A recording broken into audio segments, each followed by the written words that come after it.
sadarkaa ammaatitti fudhannee waan tokko dubbadha. Egaa waraanni bilisummaa Oromoo lolaan egaa chaaptaraatii as kan inni aanota yookaan lafoota lolee qabate bara kanaa jechuudha. Fakkeenyaa yoo isin fudhadhe lixa Oromiyaa irraa isin fudhadhaa lixa Oromiyaa irraa aanaalee fi godinaalee akka godinaaleetti dhuunfachaa jira jechuudha waraanni Oromoo. Wareegama qaalii caba lafee hunda kaffalee yeroo ammaa kana uummata isaa kabachiisee akka kabajamu godhee jira jechuudha aanota garaagaraa to'atee jechuudha. Gara kibba Oromiyaattis yoon darbe akka sadarkaa godinaatti dhuunfachuutti jira jechuudha waraanni bilisummaa Oromoo. Har'a sadarkaa mootummaa yaaddessee mootummaa kuffisuutu irra jira jechuudha. Giddu galeessatti yoon deebi'e giddu galeessa ija keessaniin agartanii bakkoota qubatanii jiranirraa tolaan nuuf hin buqqifamne jechuudha. Dhiiga fi lafee jaallaniitii fi uummata keenyatiin buqqa'an jechuudha. Kanaafuu yeroo ammaa kana sadarkaa bilisummaa harkaan qabachuu yookaan mootummaan buqqistee mootummaa kee dhaabbachuu irra geejjirta waan ta'eef injifannoodha. Injifannoon bara kana argame lafoota bal'aa dhuunfannee jirra. Kanaaf marsaa kanaaf marsaa injifannoo jennee moggaafne jechuudha. Egaa bilisummaan amma kaase kana yookaan yeroo gabaabduutti bilisummaa kana dhaqqabuudhaaf tokkoffaa gubbaarra bahaa guddaan akka waraana bilisummaa Oromootti waraana bilisummaa Oromoo gubbaarra jira bahaa guddaan. Inni lammataa hawaasa keenya walumaa galatti nurra jirti jechuudha. Egaa gabaabatti maal jechuu barbaadeetini waraanni bilisummaa Oromoo kun kan sadarkaa kana ga'eef kan sadarkaa kana akka dhufu godheef uummata kana jechuudha. Lammeessoo waraana bilisummaa Oromoo jechuun uummata Oromoo jechuudha adda baasuun hin danda'amu. Maaliif irraa dhalanne?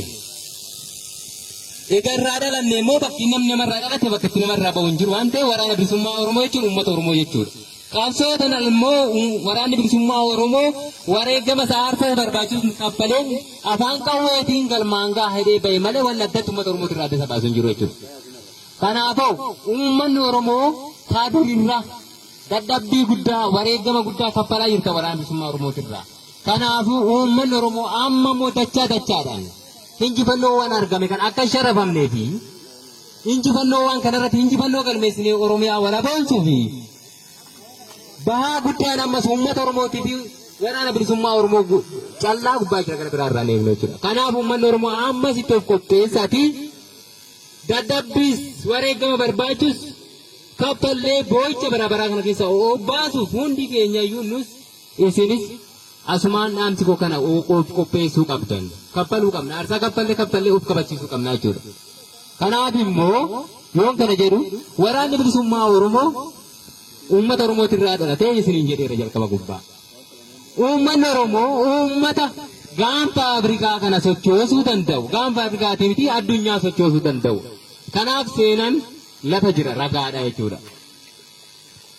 Gootonni addunyaa irrattis ta'e eessattuu lafa raasaa jiru ilma Oromooti. Gootonni keenya immoo har'a yeroo ammaa kana saba isaatiif ta'ee gootummaa isaa saba isaatiif oolchaa ture akka durii kanaa miti. Impaayiraaf oolchaa hin jiru jechuudha.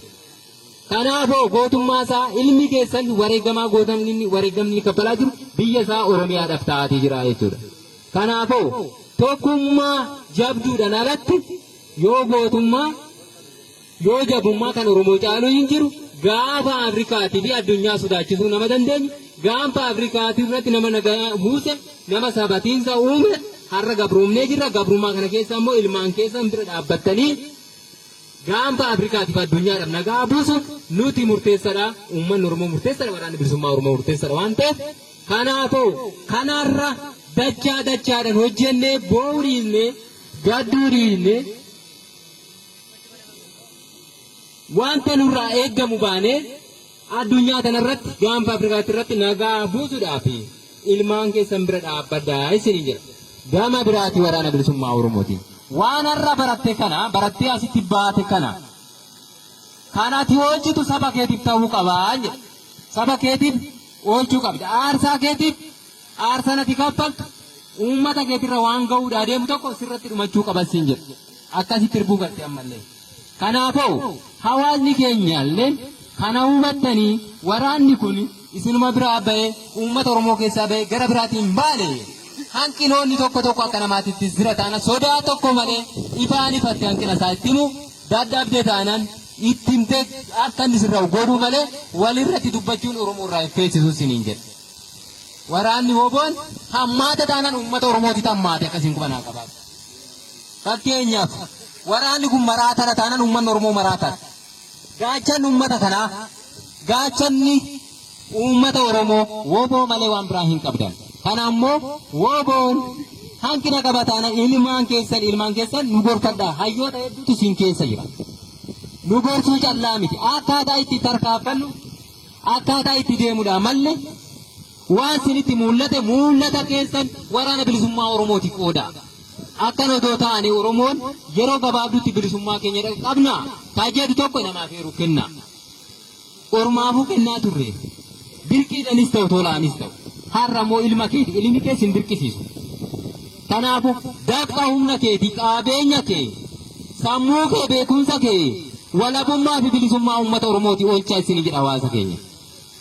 Dhageessu kanarra dubbii baasuunii kan qabu hojii haa hojjennu.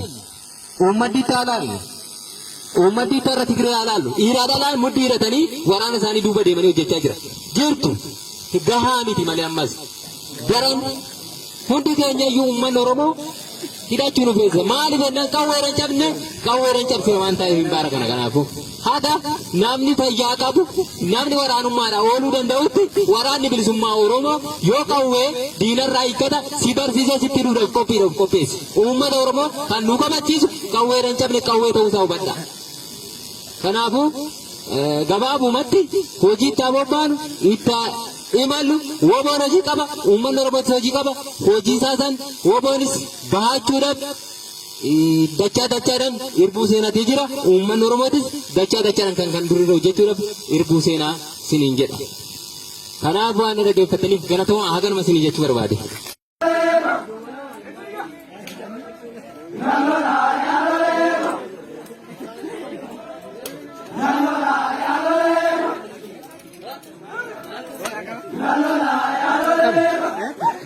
Bilbila dokumentti